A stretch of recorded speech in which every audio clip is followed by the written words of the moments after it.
Welcome back to another exciting episode of the Palm Beaches TV Watch Party. I'm your host, Theo Dorsey, and today we find ourselves in the ultimate destination to embrace National Zoo and Aquarium Month, Palm Beach County, Florida. With our unbeatable year-round weather, the Palm Beaches boast some of the nation's most impressive zoos and aquariums. We also have a rich safari heritage, so let's take a thrilling journey through Loxahatchee to explore the first ever drive-thru safari in the United States. Lion Country Safari is fortunate to welcome 500,000 guests every single year from all over the world. In fact, we have welcomed about 50 million guests since opening in 1967. The park is broken up into 7 different sections. We have over 90 species in total here on safari and just over 1,000 animals. We work to breed these animals, and they're able to be born right here on safari, and they can range in a very natural setting. I take care of our southern white rhinos here. We have 12 individuals, 11 of which are part of our main herd in this section. The chimpanzee program here at Lion Country is really unique because we actually have our chimpanzees living outdoors on islands. We see a lot of very natural behaviors in these guys, I think as a result of the fact that they're allowed to just live away from human contact for the vast majority of the time. We actually have one of the larger herds of giraffe in North America. We're very fortunate here that we have quite a bit of space. They have about 50 acres in their exhibit that they can run around and explore. I'm a firm believer that happy animals tend to be healthy animals. So we put a lot of effort into making sure that these animals are happy, that they live in natural social groups, and it brings out a lot of their natural behaviors. That effort is reflected in every part of the drive-thru safari. It's broken up into 7 sections and is 4 miles long. The guests have a true feeling of being on an adventure and maximum time to see natural animal behavior. Being able to drive your own vehicle through our safari, which is 4 miles in length, and view the animals from your car, and the animals roam free around you, the animals have the right of way, and as a result of these large, wide open spaces, we're able to have large herd sizes, a little bit different than you might see in a typical zoo. So, for example, the zebra, also some of the larger herds of southern white rhinos and giraffe in North America. And our wide open spaces and our ideal climate year-round allow us to have this amazing attraction right here in Palm Beach County. Next up, we're traveling to Boca Raton to visit Gumbo Limbo, a nature center providing refuge to a variety of plants and animals, including some of the most beautiful tropical fish, butterflies, and sea turtles you'll ever see. So we are standing in one of my favorite places. This is our brand new boardwalk that goes through our coastal hammock forest, and it's over a half mile of elevated ADA accessible boardwalk that goes through this amazing habitat here. Yeah, it's so pretty. This coastal hammock forest is one of only 3 remaining in Palm Beach County. Oh, wow. Yeah, most of them have been developed. So what do we find here? We find a lot of things you might find in your backyard, like squirrels, but we also find possum. We have spotted skunks that live here. They're very cute. I've never seen a skunk before. They're only this big. They're adorable. They're spotted. They're not like your traditional white tail skunk. We have Florida box turtles that live here. Lots and lots of birds, tons of birds. This is an important migratory stopover when birds are flying south for the winter and then back again north for the summer. Let's go see some turtles. I'm so excited. Okay, let's go. Alrighty.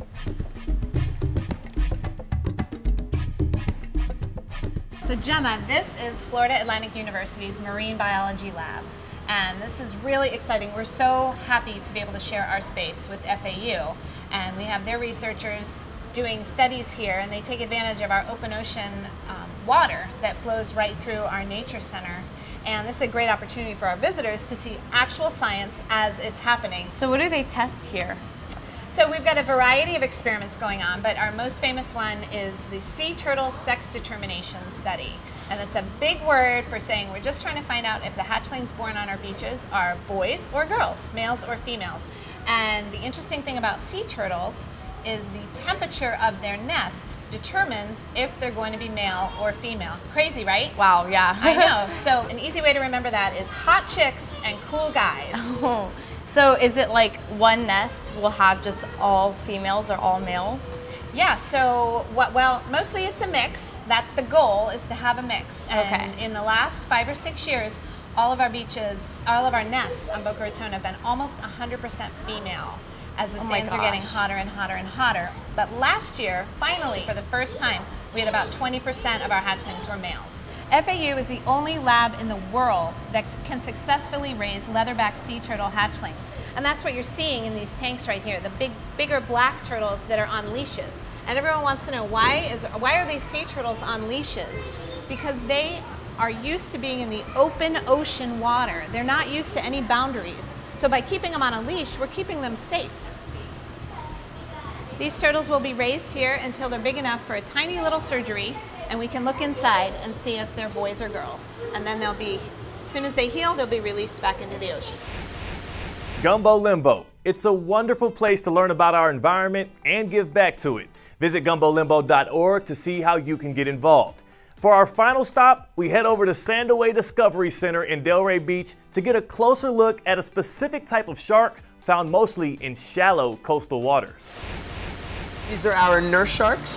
They are about maybe 7 to 12 years old, and they look hungry.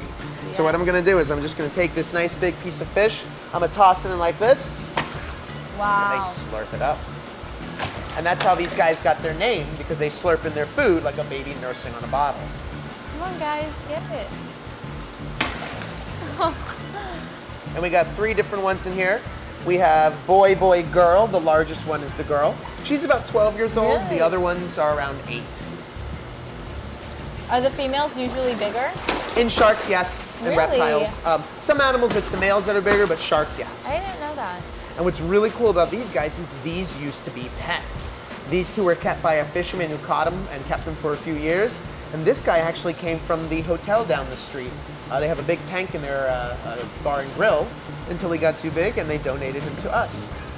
We actually work out a game of catch if I can get him to notice it. You want to toss a piece in? Yeah, sure. It's a piece of shrimp. You can get close. Literally just drop it right in front of their nose. Look at, he was like, what? I love the little noise that they make. Oh, yes.